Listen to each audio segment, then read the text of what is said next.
예, 많은 학생들 수학이 어렵죠? 예, 수학이 왜 어려울까요? 예, 흔히 우리는 옛 사자성어에 지피지기면 백전백승이다라는 말이 있습니다. 즉, 적을 알고 나를 알면 백전에 백승한다는 이야기죠. 예, 그래서 우리가 수학을 모르고 어려워하는 것보다 수학이 어려운 이유를 알고 어려워하면 수학을 극복하는데 훨씬 더 수월하지 않겠습니까? 예, 그래서 오늘 그 수학이 어려운 이유에 대해서 좀 이야기를 해보고자 합니다. 예, 많은 학생들이 수학을 어려워하는 이유는 간단히 말해서 기초가 부족하다는 것입니다. 예, 우리가 흔히 영어 단어를 암기한다고 해서 영어를 잘한다고 말하진 않죠. 예, 영어 단어와 단어를 잘 연결하는 법을 배워야 말문이 트이고 영어를 잘할 수 있는 것처럼 수학 역시도 마찬가지입니다. 예, 수학 역시도 수학에 대한 개념들이 각각의 것을 알고 있다고 해서 수학을 잘할 수가 없습니다. 바로 그런 기초 개념들이 잘 어우러지고 연결되어야지 수학을 잘할 수 있는 것입니다. 그럴 수밖에 없는 것이 교육과정 평가원에서 알려주는 것처럼 수리 영역의 출제 방향이 통합 출제라는데 그 첫 번째 어려움이 있습니다. 네, 통합 출제라는 것은 국민 공통 기본 교육 과정, 즉 흔히 중학교 1학년부터 고등학교 1학년의 이 기본 내용들이, 개념들이 실제로는 통합되어 출제될 수 있다는 것입니다. 근데 많은 학생들은 고등학교 2, 3학년의 내용만 출제되는 줄 오해하고 있어요. 그래서 실제로 내가 고등학교 2학년부터 3학년부터 올라가서 수리 영역 열심히 해야지 라고 하는 학생들은 결코 수학을 잘할 수가 없습니다. 예, 그들에게는 기초가 없기 때문이에요. 예, 바로 기초가 없는 모래 위에 지은 집이라는 말이 있듯이 기초 없이 쌓은 고등학교 2, 3학년 내용의 수리 영역의 개념들은 의미가 없습니다. 네, 기초 내용을 공부하고 그 단단한 기초 위에 얹어진 수학적 내용만이 의미가 있는 거예요. 네.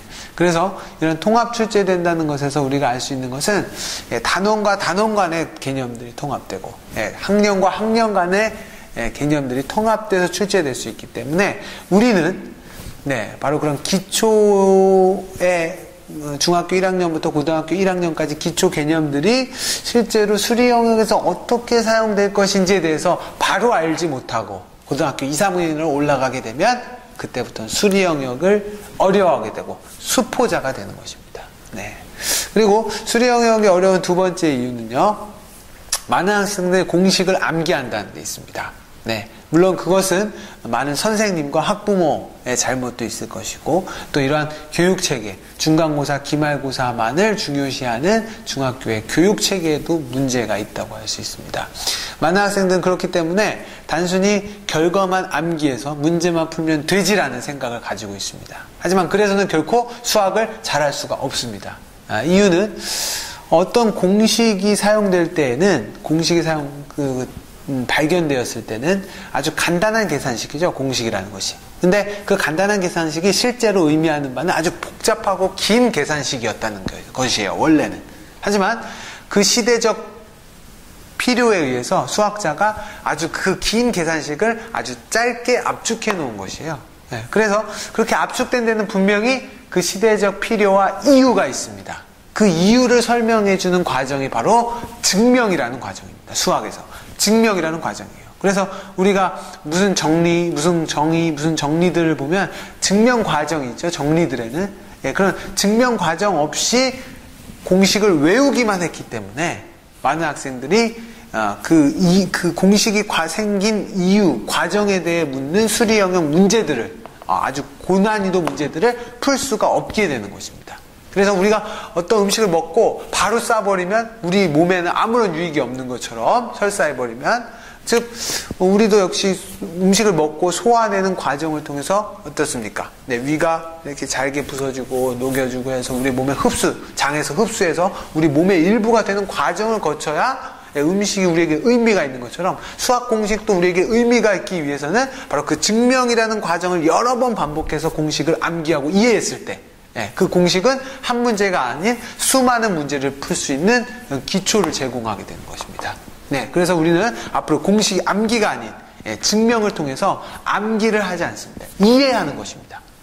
그런 과정들이 반복되어야지만이 그런 수학적 습관이 들어야 됩니다. 습관이 들어야지만 수학을 잘할 수 있게 되는 것이죠. 그 다음에 세 번째 이유는 많은 학생들이 기계적 풀이를 한다는 데 있습니다. 기계적 풀이라는 것은 이제 그 단원에서, 예를 들면 방정식 단원에서는 이제 식으로 계산하고만 푼다는 거. 그리고 그래프 문제에서는 그래프로만 가지고 풀려고 노력하는 학생들이 많은데, 단순히 수리 영역에서 묻는 그 문제 출제자의 의도는 바로 학년과 학년 간의 개념이 어떻게 연결되어 있는지, 단원과 단원 간의 개념이 어떻게 연결되어 있는지를 보통 묻습니다. 그것이 통합 출제의 목적인 것이에요. 근데 많은 학생들은 그 단원에서 그 풀이, 요 단원에서는 요 풀이, 저 단원에서는 저 풀이만을 반복하다 보니까 그 단원 문제와 다른 단원에서의 개념들이 섞이게 되면 머리가 아파한다는 거예요. 못 푼다는 겁니다. 왜? 개념과 개념 간의, 단원과 단원 간의 관계를 이해하지 못하기 때문에. 흔히 우리가 방정식과 그래프가 관계가 있다는 거 아시죠?